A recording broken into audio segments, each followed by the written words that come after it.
বাংলাদেশে কখনো দেখেছেন কৃষকরা বিএমডাব্লিউতে ঘুরতে? কোনো কৃষককে দামি একটা বাইক চালাতে দেখছেন? দেখেননি, দেখবেনও না কোনো দিন। কেন জানেন? কারণ এই কৃষকরা হচ্ছে লাস্ট স্টেজে, মানে যেখান থেকে উৎপাদন হয়। এই কৃষকদের ব্যবহার করে মার্সিডিজ থেকে শুরু করে মানে দামি দামি গাড়ি ব্যবহার করে ব্যবসায়ীরা। অথচ এই কৃষকরাই 3 বেলা খেতে পায় না, এক বেলা খেলেই আরেক বেলার খাবার থাকে না।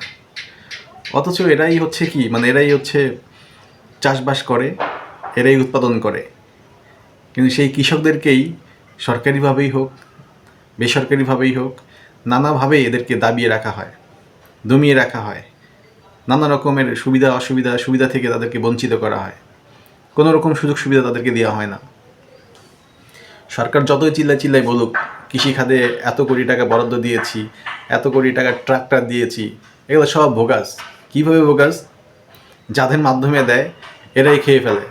মাঝে মাঝে দেখবেন গরু দিয়েছে, দিয়ে ছবি তুলে এক প্যাকেট বিরিয়ানি হাতে দিয়ে ছবি তুলে পাঠিয়ে দিয়েছে। অর্থাৎ যাদের মাধ্যমে পাঠায় টাকাগুলা, এই অর্থায়নগুলা, তাদেরই পেট ভরে না, আর কৃষকদের পেট কখন ভরাবে? আসলে এটাই বাস্তব। মানে কৃষকরা কখনো ভালোভাবে দিন কাটাইতে পারে না। কৃষকরা খুব সুখে শান্তি থাকে তা না, ওরা কিন্তু হাড় ভাঙা পরিশ্রম করে। কৃষকদের কিন্তু মানে একাই 6 প্যাক হয়ে যায়, ওদের জিম করা লাগে না। ওরা বর্ষা নাই, ঝড় নাই, তুফান নাই, এর মধ্যে কিন্তু আমাদের জন্য খাদ্য উৎপাদনে ব্যস্ত থাকে।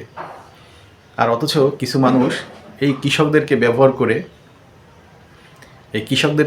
করে নিজেদের গাড়ি বাড়ি আখেরে গুছায় নিচ্ছে।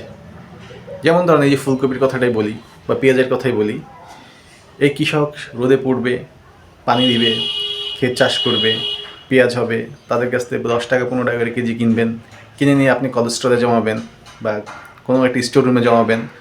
যখন এটা দাম বাড়বে 400 টাকা 500 টাকা কেজি, তখন আপনি বিক্রি করবেন। তো আলটিমেটলি কী হলো? মানে কৃষকই তো এটাকে উৎপাদন করছে, তাই না? কিন্তু সে কিন্তু ন্যায্য দামটা পায়নি। আমরা ন্যায্য দাম দিতে জানি না, আমরা মানুষকে মূল্যায়ন করতে জানি না। আমাদের ছোটো থাকতে এইভাবে শেখানো হয়নি। এই দেশ আমাদেরকে শেখায় নাই কীভাবে কাকে মূল্যায়ন করতে হবে।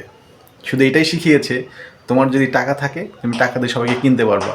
যার ফলে আমরা প্রথমেই মাথায় চলে আসে একটা কাজ করতে গেলে, যে কোনো কাজ করতে গেলে, যে ওইখানে 500-1000 টাকা দিলেই আমার কাজটা হয়ে যাবে।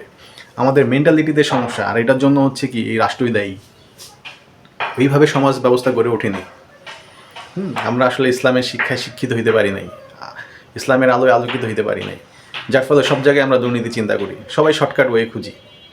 আমরা যদি মানে ঘুষ দিয়ে বন্ধ করে দেই, তাহলে ঘুষ খাওয়ার সুযোগটা থাকে কোথায় বলেন?